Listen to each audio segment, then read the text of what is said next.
प्रभु यीशु मसीह को हम धन्यवाद करें और उसके महान नाम को जय जयकार करें, क्योंकि उसके बिना हम कुछ भी नहीं है। कोई चुमा कर भला केशु के, कोई कोरा कर भला केशु के, कोई चुमा कर। गीतों के माध्यम से प्रभु की महिमा करें। हमारे अगुवाई भैया चार्ल्स हम सबकी अगुवाई करेंगे।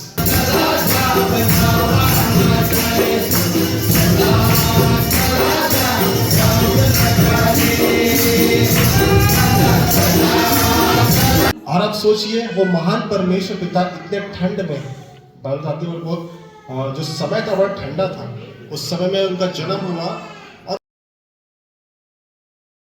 और यीशु तोर नाम के मोर दिल मोर आत्मा में ओ लिख ले लो मसीह तोर नाम के मोर दिल मोर आत्मा में ओ लिख ले लो यीशु तोर नाम के मोर दिल मोर आत्मा में ओ लिख ले लो मसीह तोर नाम के मोर दिल मोर आत्मा में ओ रखबो तोके दिल में जगाए के, रखबो तोके मन में बसाए के, रखबो तोके दिल में जगाए के, रखबो तोके मन में बसाए के। तोहे तो मोर दीवाना रे, तोहे तो मोर यारा रे, तोहे तो मोर दीवाना रे, तोहे तो मोर यारा रे।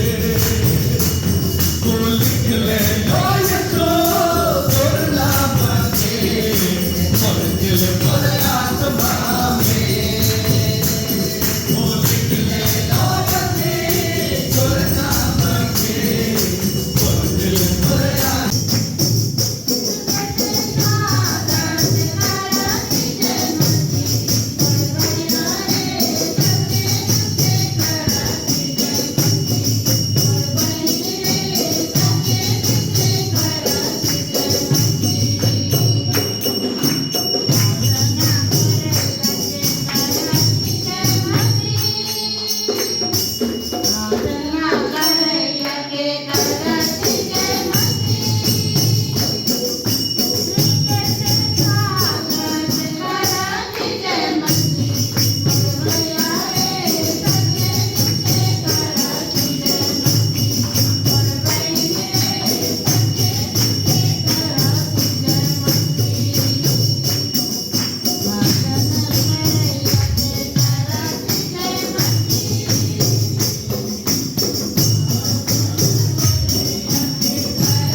बैठते हैं।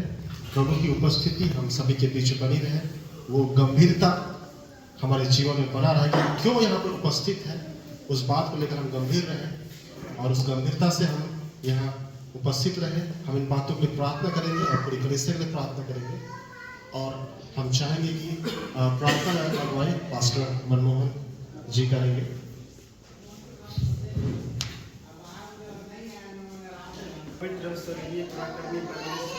गीतों के माध्यम से प्रभु की महिमा करें। हमारे अगुवाई भैया चार्ल्स हम सबकी अगुवाई करेंगे।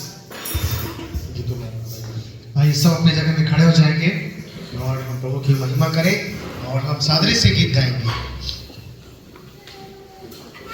क्या आप सब आनंदित हैं? क्या आप खुश हैं? यहूदा देश के बैतुलहम में चमका चमा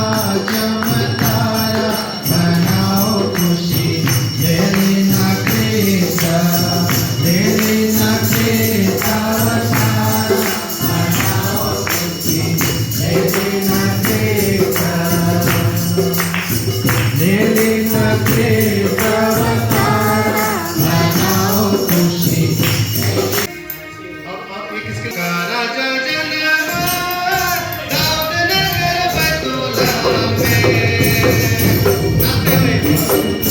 राजाओं का राजा जन्मा दाऊद नगर बैतूलहम में। भला मैं तो जाऊंगा यहाँ होता बैतूलहम, मैं तो जाऊंगा दाऊद नगर बैतूलहम में। भला मैं तो जाऊंगा यहाँ होता बैतूलहम, मैं तो जाऊंगा दाऊद नगर बैतूलहम में। भला शांति का राजा जन्मा दाऊद नगर बैतूलहम में।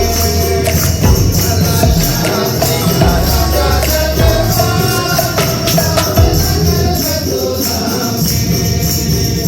भला मैं तो जाऊंगा यहाँ होता बैतूलहम, मैं तो जाऊंगा दाऊद नगर बैतूलहम में। भला बैतूलहम में, बैतूलहम में, बैतूलहम में। भला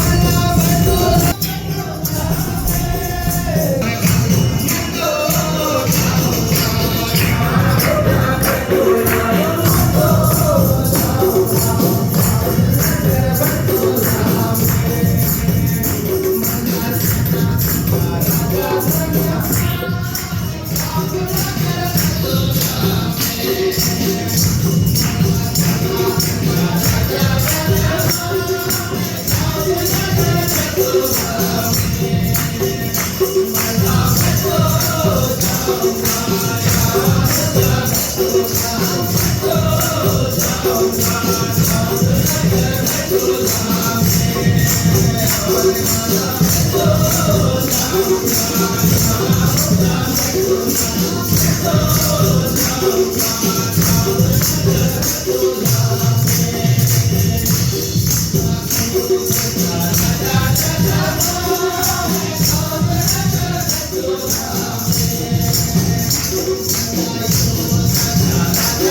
प्रभु यीशु मसीह को हम धन्यवाद करें और उसके महान नाम को जय जयकार करें, क्योंकि उसके बिना हम कुछ भी नहीं है।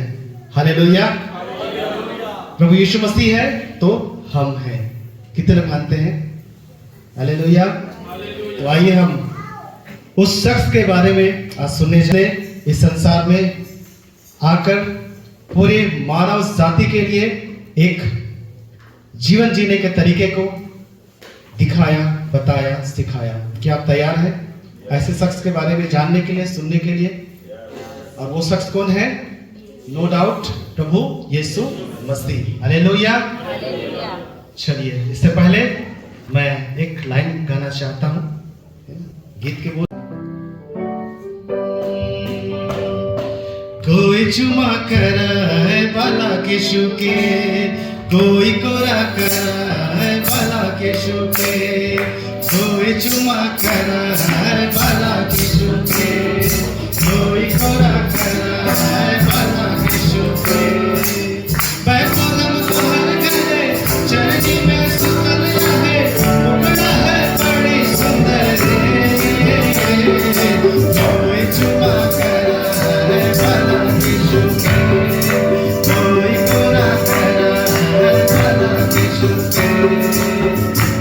घने आयो यीशु के अचल सुखा, घने आयो मसीह के छाती से लगा,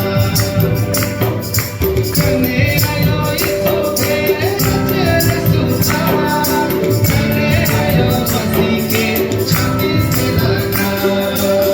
बड़ी नक्कर तारा पीछे यीशु जी चमकते, ड्यूटी मचारा लेके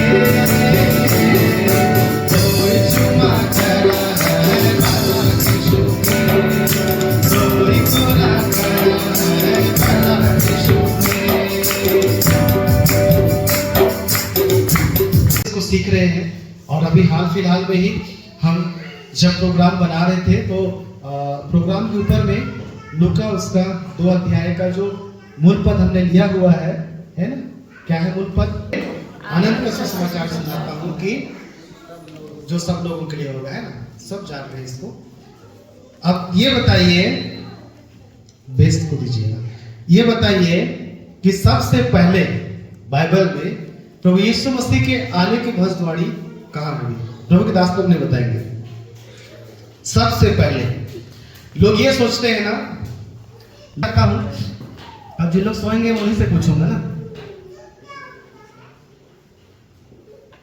बाइबल में सबसे पहले प्रभु यीशु जो है वो पहली भविष्यवाणी जो हुई वो हुई गिनती की किताब में, उसका अध्याय 24 और उसका 17 पद पढ़ेंगे और 19 वचन को पढ़ेंगे। गिनती की किताब उसका 17 और 24 अध्याय 17 और 19 वचन पढ़ेंगे।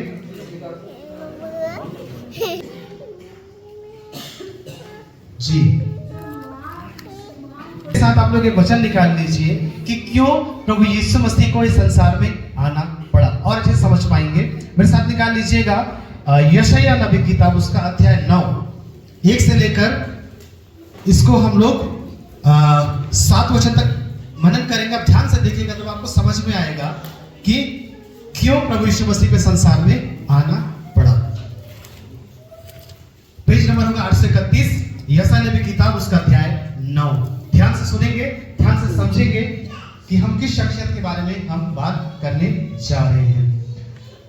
मिल गया होगा? लिखा है, तो भी संकट भरा अंधकार जाता रहेगा। पहले तो उसने जबूलून और नप्ताली के देशों का अपमान किया, परंतु अंतिम दिनों में ताल की ओर यर्दन के पार की अन्य जातियों के गलील को महिमा देगा। जो लोग अंधियारे में चल रहे थे उन्होंने बड़ा उजियाला देखा, और जो लोग घोर अंधकार से भरे हुए मृत्यु के देश में रहते थे उन पर और लहू में लथड़े हुए कपड़े सब आग का कौर हो जाएंगे। क्यों आना पड़ा? अब शुरुआत में हम चलते हैं, एक मनुष्य के आज्ञा ना मानने के कारण क्या आई इस जगत में? क्या आई? पाप आई, है ना। और वो क्या गुनाह था? आज्ञा नहीं मानने के कारण। जब आप इस आयत को पढ़ेंगे तो आपको लगेगा कि लोग कहाँ रहते थे? अंधकार में रहते थे लोग, है ना, अंधकार में रहते थे लोग, और मृत्यु के देश में रहते थे। सोच के देखिए, मृत्यु का देश बोलने से कैसा लगता है ना। चारों तरफ केवल पीड़ा और तकलीफ थी, है ना। बुराई और बुराई इतनी बढ़ चुकी थी, लोग यहोवा को भूल चुके थे, है ना। इसलिए प्रभु यीशु मसीह को संसार में आना पड़ा। ठीक है, मैं आगे और भी आप लोगों को बताते चलूंगा, और इसी के अनुसार मैं आगे बढ़ता हूं। फिर आपसे लोग से सवाल करता हूं